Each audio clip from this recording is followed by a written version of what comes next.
Davenport from the USA Today in just a minute. Don't want to leave out, John, that Week 14 in the books. That means we had no Pick the Perfect Score winner. We're playing for $900 on Friday for Eagles-Ravens. If you know the score of this week's Eagles-Ravens game, keep it handy, 5:30 Friday night.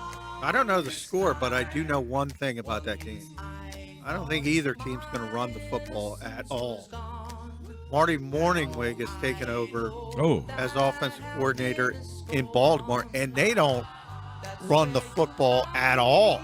They had 4 runs in the first half last night. Franchise low in their history in the first 30 minutes. Well, we'll get into some Eagles and Ravens. I know you mentioned Turron used to cover the Ravens. I want to get Turron's thoughts on my wide receiver rant. I'm sure he has some interesting things to say about that as well as we bring Turron Davenport from the USA Today Eagles Wire into the conversation as the Eagles not quite mathematically eliminated yet, Turron. Not yet.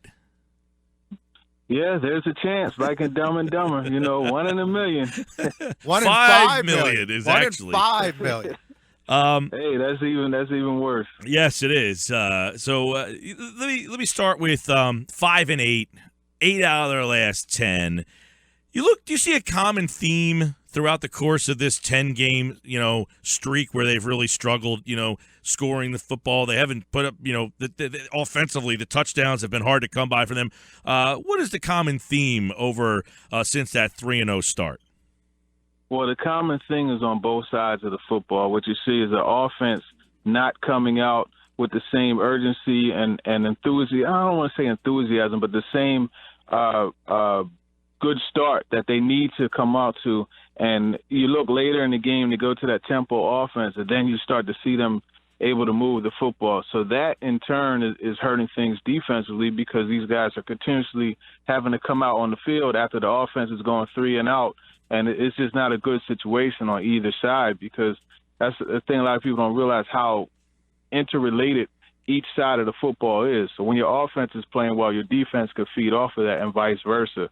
So I think that's really the main theme. If you look at it, for the most part, with the exception of the last 3 games, they've been in every game, but it just that start, they're not able to get off to a good start. Of course, against the Redskins, they did get off to a decent start, and you had the Wentz interception, and that changed the course of the game, at least the first half. Yeah, what do you make of the fact that they've been in so many games? We were asking our listeners yesterday, did they have the talent and Doug's holding them back, or do they lack talent and Doug is actually doing a good job with what he's got? Well, I'm not going to say they lack talent because I think there's plenty of talent on the team, and I'm not going to say Peterson is doing a bad job either. It's just every game you have 2 or 3 plays that if execution worked in your favor or if luck itself worked in your favor, the course of the game would be different. So I think that's something that definitely contributes. Obviously, they're having issues as far as disrupting at the line of scrimmage, and when they go to do that, getting beat deep, they're having execution problems. So that's really the main thing. I don't think that's a coaching thing or a superstar player, lacking that kind of thing. It's just guys have to come out and execute. And, I mean, it's so late in the season for some of the things to be happening that are happening. But at the same time, I can't put that 100% on coaching. Well, Turron, now that we talk about it and we've gone sort of into a different phase of this season because although mathematically 5 million to 1 is 5 million to 1. So now this is about finishing off in a positive fashion. What do you want to see from this team as far as moving forward toward next season to sort of set the foundation? What do you want to see from this team, both offensively and defensively? Offensively, and John, you remember last week I asked Carson about that, coming out in that tempo offense. I want to see this team start fast. I want to see them, come out firing. Hey, I mean, why not even just play action and go deep? The Ravens sell out against the run. So play action, take a shot deep. I don't know if Jimmy Smith is going to be back, but, if he's not going to be back, attack Sharice Wright. There are opportunities for them to do some things like that to really just set the tone from the start, and I think that's what they need to do offensively and defensively.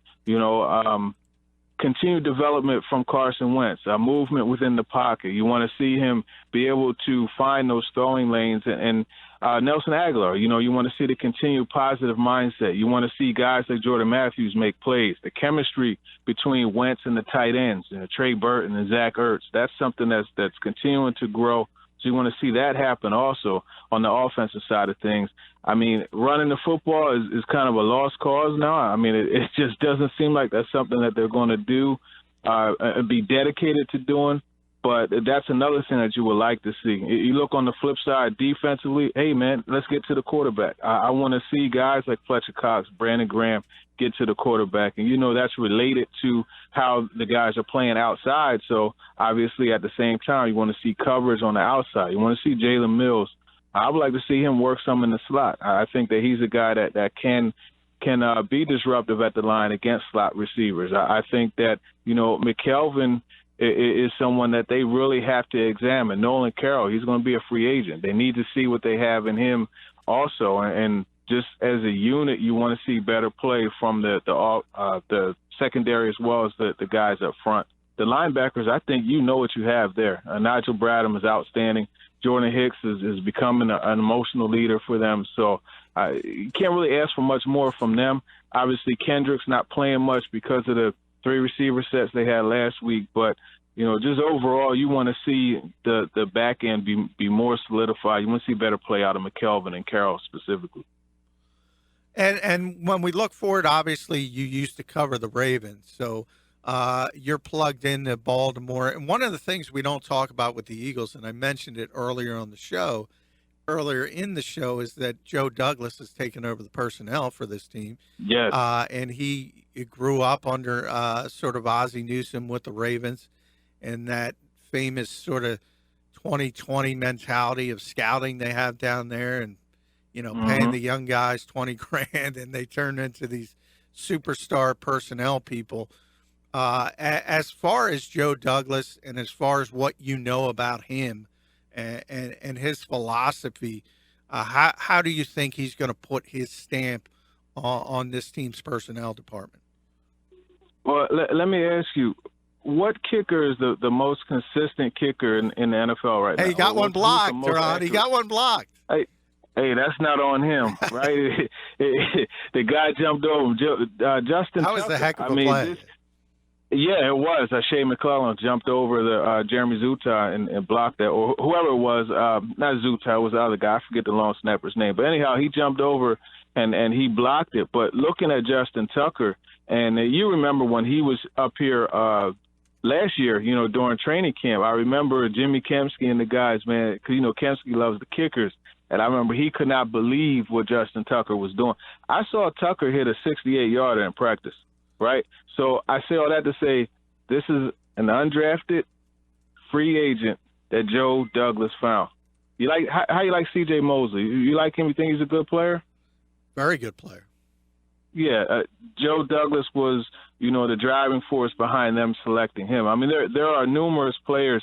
Kyle Juszczyk, the tight end out of Harvard who went to the Ravens to play fullback. There are so many players that the Ravens, have gotten. He was behind Joe Flacco also. Now, the thing I like about Joe Douglas is he has a football background as far as having played the sport.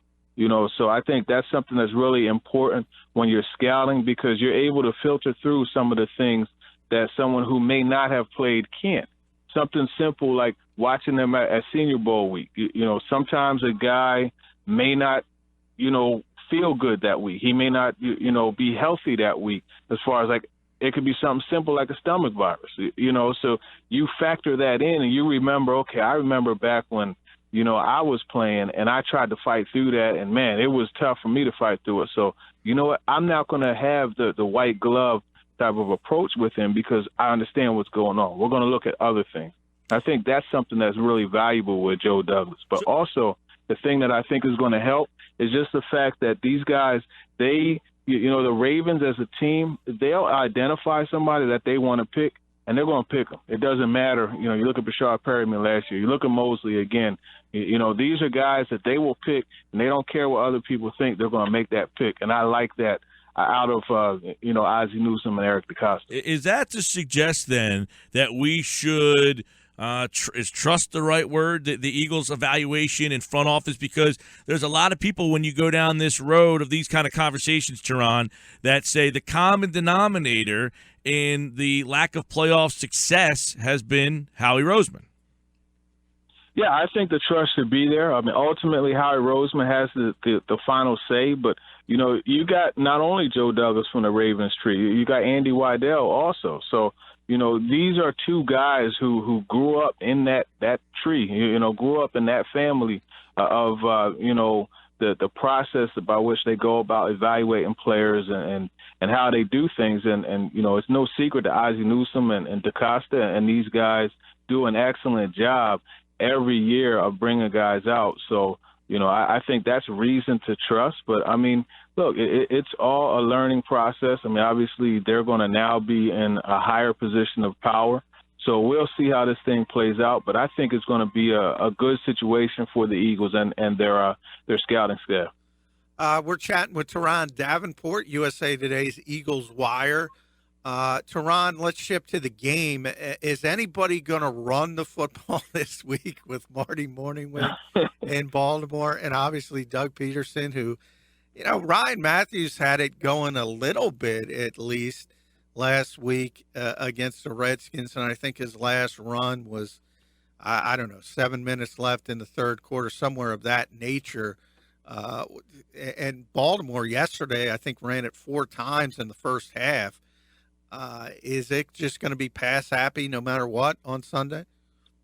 No, I think Morningweg is going to run the football. Obviously, the game got a little bit out of hand in the first half last night, but they like Kenneth Dixon, the 4th-round pick. They really like Terrence West. These are two guys that they definitely want to feed the football to. And Buck Allen, he came out of USC. He was there with Nelson. They're good friends. They're also from Florida. And Allen, when he's active, when he's activated, they like to throw him the football. But it's been a while since he's been activated. So, there's a dedication to running the football. I mean, with John Harbaugh as your coach, you're going to run the football because that's in his DNA. So I definitely think they'll run the football regardless of what how the Eagles defense stacks up against the run. I think they'll still do it.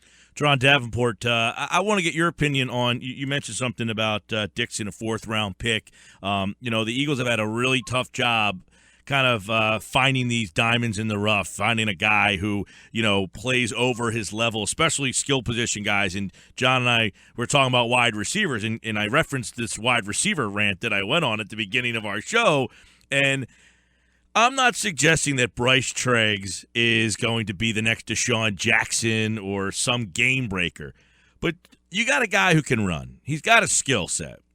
Do you think the Eagles have adequately tried to find out if this guy can play? Or have you seen enough to suggest, yeah, they have, and he can't play? Because there's guys all over this league who don't have a lot of pedigree. You don't know much about them. They're small and they're fast, but teams figure out how to get the ball to these guys and say, you know what? Let's use your skill set. Let you make some plays. But, maybe you're not polished. Maybe you don't run great routes yet.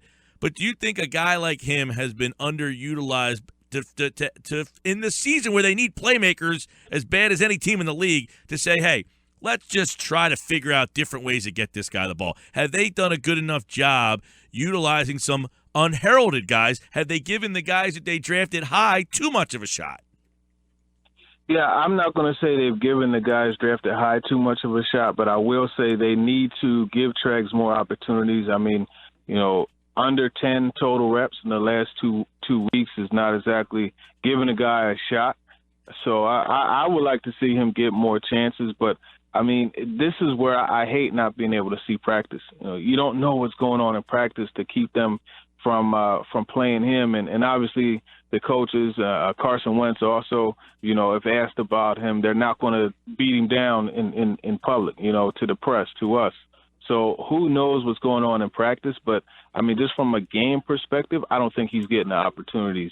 And obviously his speed has shown on the football field. They've taken a couple of deep shots to him, in the 4 or 5 weeks that he's been active. But, yeah, man, this is time where you want to see exactly what you have in him, because I tell you what, there's going to be some speed added to this roster, receiver-wise. A guy like a John Ross becomes, in my book, the number one target out receiver. Dede Westbrook becomes the number 2 or top 3 at the very least. I think these are 2 speed guys that they would need to look at to put on the outside, but they need to check out what they have first in Treggs. And, he coming out of Cal, he was an advanced receiver as far as knowing the route tree. Growing up as a receiver, he played the position all his life. So I think that there should have been an opportunity for him to show what he could do, but it goes back to practice. We don't know what's going on in practice, and a lot of times, the way you practice is going to transfer to your reps on game day. Right, and I'm not suggesting that this guy is your number 1 or your number 2. I'm just saying he's a weapon. He's a number 1. Mike. Right. No, I'm saying is he? I'm saying is he a weapon? Try to find out. Is he? This kid Hill in Kansas City. Is he Gabriel in Atlanta? Is he one of these guys that has a role on your team because of a skill he has, which is speed, which a lot of guys on this team are struggling with. That's it's frustrating. When you look at Taylor Gabriel, as well as Tyreek Hill, I remember Gabriel when he was with the Browns. One of my friends, he now covers the Dolphins, but he was covering the Browns at that time, Brandon Howard, and he told me to watch out for Gabriel. And when you look at these 2 guys, the thing that they add that I'm not so sure Treggs has is the side-to-side, the lateral quickness. Look at the way these guys are able to move laterally, the cuts that they're able to make, and they're a little more of a running back / receiver type of player than Treggs is. And that's not to talk bad about Treggs, because I like Treggs as a prospect, but I think you're getting 2 different type of animals when you're looking at those guys and Treggs. Now, Turron, if you remember, I don't know if you remember this, but I'm going to toot my own horn here. I told you about Adam Thielen before this season started. Yeah, I do remember. What is it? Mike and I were talking about it. What is it about the Eagles? You see these guys come out of nowhere at the wide receiver position. The Eagles have, in recent seasons, used a first-round pick on Nelson, second-round pick on Jordan, third-round pick on Josh Huff. Why has this team not been able to get talent into the NovaCare complex and develop them at that particular position? Why has it been so difficult? And it's been a while. The only 2 guys I can remember, guys, that they have drafted that could play are Jackson and Macklin. They haven't drafted or brought a guy in that can play at all. I think Jordan Matthews could play, but I think Jordan Matthews, I'll add him to the list. He's on the list. Yeah, but you got guys like Nate Brown and and some of those types. So I understand where you're coming from. It's really it's tough because this group that's here now is a new group. Now, obviously, Chip had his time, and you saw what happened with him and Nelson Aguilar, last year. And I tell you something that's interesting. Aguilar, earlier in the year, like during training camp, he was talking about how he didn't like the scheme. Well, he didn't say he didn't like it, but he's happy to be in a scheme that actually has route concepts, whereas he felt that he was just running routes and there wasn't any idea behind them as far as scheme and how to get him open. And I think that's a common theme, that you're seeing out there in San Francisco now. So as far as development's concerned, man, it's tough because if you look at just the background, the history of Doug Peterson, obviously out of the Andy Reid tree, it's been a long time since guys have consistently come out and produced from a receiver position there. So as far as what it is, I don't know, man. It's definitely a lot to do with scheming and just putting guys in better position. But at the same time, you have to figure out the right guys for your program, for your scheme. And I think that's something that, a team like the Saints, did really well, when they grabbed Brandon Cooks. I think that's something, a team like the Giants did really well. They knew they wanted to run the West Coast type of offense, the quick passes, to get the ball in the hands of their playmakers and let them make plays. So what did they do? They went out and get a foreign sports car in Odell Beckham Jr. Look at how he catches the slant and accelerates. So it's right place, right time, and I think that's what the Eagles need to look at with some of these players, and that's why I think John Ross, D.D. Westbrook, I think these guys are going to be crucial. Another guy, Donnell Pumphrey, I think that he's someone that they could pick up and do some things with, the running back, and he could play the slot out of San Diego State. If you're drafting and you have, right now they're 16th, you have that pick, and the best wideouts on the board and the best corners on the board, which one do you take?